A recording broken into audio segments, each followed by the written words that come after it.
Help support the show by joining the Patreon or becoming a YouTube member. Also, hit that like button and subscribe if you want more Browns-focused content.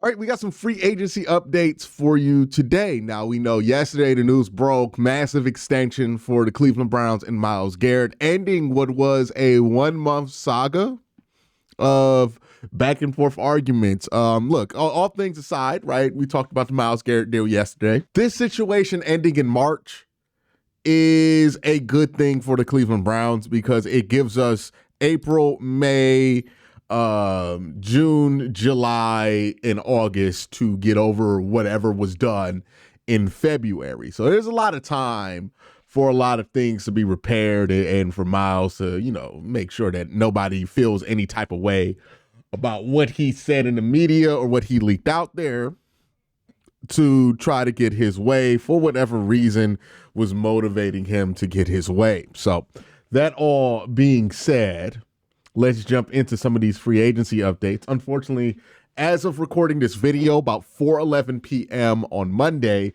there's been no updates about what the Cleveland Browns are going to be doing, but there has been a lot of updates about what's going on around the league with players that we talked about during this free agency period. First thing's Geno Smith. We know that he got traded to the Raiders for a third-round pick. I believe it's pick 92.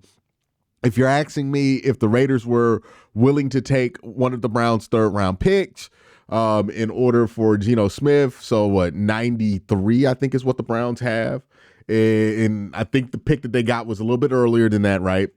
Then, yeah, of course, I would have traded 93 for Geno Smith.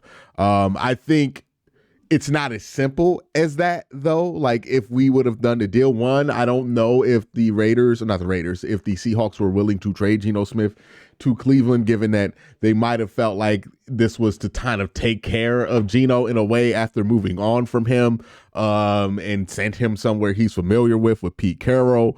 So it might have been a situation, this happens often, where the Seahawks say, hey, we got an offer to the Raiders and we got an offer to Cleveland. They're basically about the same. You go ahead, you pick where you want to go, and he can do that. Now, all of that being said, it doesn't even seem like Cleveland was really involved in these trade discussions. It doesn't seem like anybody other than the Raiders were really involved with these trade discussions, which kind of tell you they were trying to send Geno somewhere where he'd be happy, where they could be happy with the compensation before getting other teams involved. If that's the case, then Geno was never going to be an option for Cleveland because the Raiders were always going to be willing to give up what it took to get Geno there. But I think it's a fine price for him. They're going to have to sign him to an extension. I think it's probably going to be $35 to $40 million a year, a little bit more than what Sam Darnold got. Speaking of Sam Darnold, he signs a contract in Seattle for about $35 million a year. Look, I'm okay with him signing elsewhere. I know some Browns fans wanted the Browns to go after Sam. 35 a year for Sam feels like a bit much, especially considering that Sam's really only had one season of success, and that one season comes with a ton of caveats, right, that led to his ability to be successful there. He hasn't really demonstrated a positive track record anywhere else. I know people say, hey, he was the backup for Brock Purdy, but he wasn't really super effective as the backup for Brock Purdy, even that 1 year in San Francisco. It's a lot for a guy who's proven very little over the time, right? Like, if you're asking me what makes Sam Darnold getting this deal different than like when Baker Mayfield got that deal in Tampa, I think Baker had proven more by the time he signed that contract in his NFL career than Sam Darnold had. Baker had the 2020 season under his belt, the 2018 season under his belt, which you can say are fully pretty good seasons. And then he went and had that really good season with Tampa Bay, got the extension. That's 3 decent seasons, 3 seasons better than what Sam Darnold had up till signing this contract. So that's why I'm like, I wasn't as high on it as others. Justin Fields signed a 2-year, $40 million deal with 30 guaranteed. Absolutely not doing that for Justin Fields. Now, some of y'all wanted Justin Fields. And I'm not saying it's just Buckeye fans that wanted Justin Fields, but a lot of people who wanted Justin Fields, there was an overlap with the Ohio State Buckeyes. 20 a year for Justin Fields, man, that's a bit rich for me. I'm good on that. Justin Fields has not proven to be capable of starting for a good team for a whole season yet in his career. I get why people get excited about him because he has tools. He's a good athlete. He's a good runner at the football. But ultimately, this is somebody who the Steelers had in the building and said, no, we'd rather go with Russell Wilson and we're more successful with Russell Wilson. And you're giving him $30 million guaranteed, 40 over 2. That's a $20 million average for somebody who, might end up being a backup long term. I think that's a lot of money. Even Jimmy Garoppolo got a lot of money. Jimmy got 11 from the Rams. Here's what I'll say about what the free agent market and the trade market has been for quarterbacks, the prices that have been thrown around for these quarterbacks. It doesn't make me feel like there's a ton of confidence out there in this quarterback draft class to produce a starter, right? A lot of this feels like moves people make in position groups that don't feel like it's going to be very strong in the draft. It's interesting too because Adam Schefter was on ESPN today and he was talking about the Browns potentially taking a quarterback at 2. He's been somebody who's been pretty steadfast that he thinks the Browns are going to take a quarterback. Listen to how he talks about it now. Newsbreaker here, maybe like. Well, okay. Shefty, if you can look it up here. Yep. Does this look good to you, Adam? Is this something? Do you think they're taking a quarterback? Because you said this. You said Cleveland's not up here, but you said Cleveland's taking a quarterback. I said I was confident then. Okay. It was early in the process. Okay. I'm not as confident now. Okay, how about here? Interesting. I'm not as confident now. The Giants, I think, will be potentially in the quarterback market, but I'm not convinced. I think that could go either way. I think Cleveland and the Giants could go either way. Again, the intel, like we know how this works. No, right? of course. Early on in the process, I was pretty confident that Cleveland was taking a quarterback. I am not that confident anymore. Wait, it could happen. Does that mean really fast? Newsbreaker here. So a tune change there for Adam Schefter. Why was there a tune change for Adam Schefter? Could be for a number of reasons, right? Could be because Malik Willis is on the table for the Cleveland Browns, but I don't know if Malik Willis would be somebody that would change your math of what the Browns are going to do at the quarterback position long term. I think he's really more of a beauty within the eyes of the beholder type situation there at quarterback.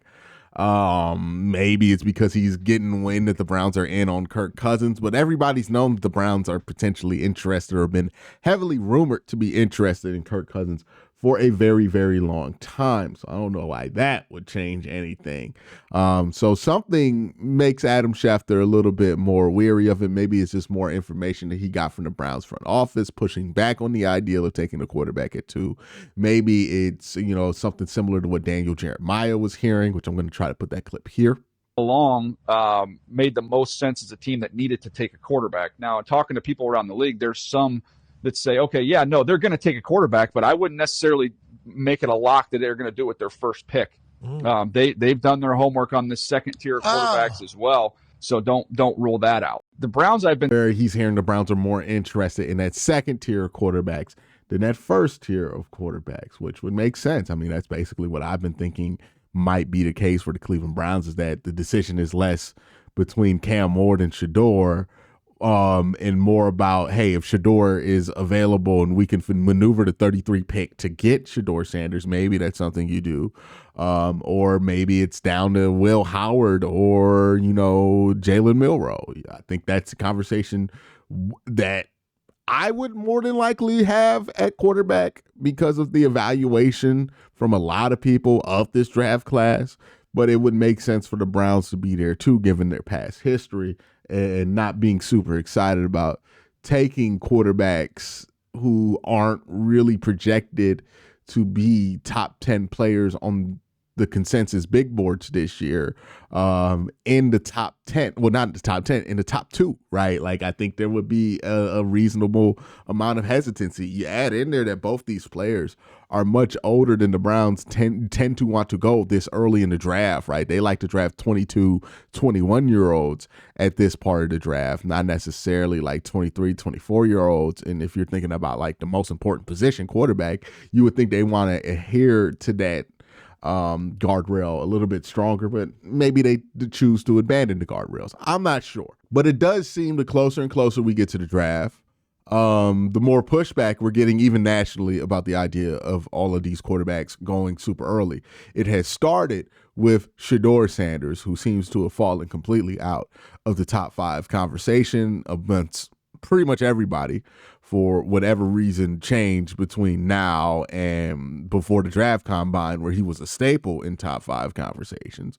Now, I wonder after free agency, are we going to see a similar thing happen with even Cam Ward, where people start talking about the number 1 overall pick and the number 2 overall pick and maybe even the number 3 overall pick, and Cam Ward's not really a factor in any of those conversations? We'll see. We'll see.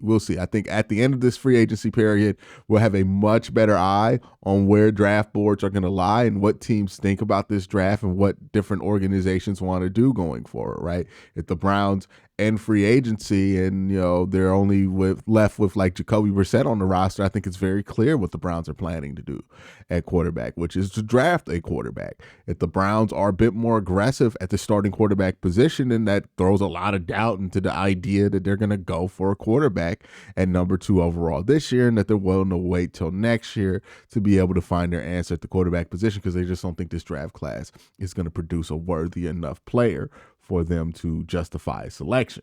It's going to be a lot to think about here, but we'll see what happens going forward.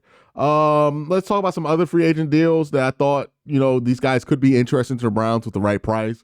Dan Moore signed a giant deal with Tennessee. I was more of a Dan Moore under 13 guy. He got over 20. So no more Dan Moore conversation. That was too high for him. Aiyuk Jackson, another similar one. Under 14, I would have been excited for Aiyuk Jackson. Over 14, it starts to become a little bit more sketchy. The Rams to bring him back on 20 per. The Christian Kirk trade I thought was interesting, because I would have loved for the Browns to be in on that. Christian Kirk's only going to be a $16 million cap hit. You can get they got him for a 2026 7th. So basically nothing on compensation. I would have been fine with that. Ronnie Stanley goes back to the Ravens for 20 per. That's not really a surprise there. DK Metcalf, that trade. So DK ends up getting about $30 million a year to play wide receiver for the Steelers, which brings into question the long-term viability of George Pickens on their roster.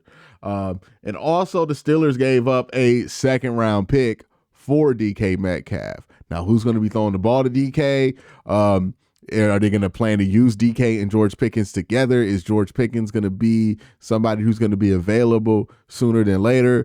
Those are all going to be interesting conversations. You know how I feel about trading for a Steelers wide receiver. If George Pickens does become available, I recommend never doing it. If Mike Tomlin wants to give up on a wide receiver, it's best you stay 10 feet away from that guy, because usually that guy ends up having disastrous consequences to whatever team signs him after the Steelers give up on them, especially at the wide receiver position. So DK with the Steelers, it's going to be interesting, to say the least, who's going to be throwing the ball there. The rumor right now is that it's going to be Aaron Rodgers. We'll see if anything manifests over this week. Drew Dalman, the center, I would love for Cleveland to bring in, signs with the Bears, $14 million a year. He, unlike those tackles, were pretty much at a sweet spot here for center. I thought $14 million a year for him would make a ton of sense, given that he's 26 years old. You could sign him to a long-term deal and backload some of that money. I would have loved if I would have heard something about the Browns being in on this. I don't think the Browns were in on this. No reports have indicated that the Browns were in on him, but $14 a year for Drew, I think that's a good value. I would have hoped that the Browns would be at least intrigued by that. Dimity Brown goes to the Jags for 1 year, 10. That's too high for me. Taleno Hufanga, safety for the 49ers, goes to Denver for 15 a year. Again, another one, given his production last year, bit too high for me. And then Laremy Tunsil, the surprise of the day, or at least the surprise right now as of recording this video, traded to the Commanders. The Commanders are giving up a 2025 3rd-round pick, a 2025 7th-round pick, a 2026 2nd-round pick, and a 2026 4th-round pick to the Texans.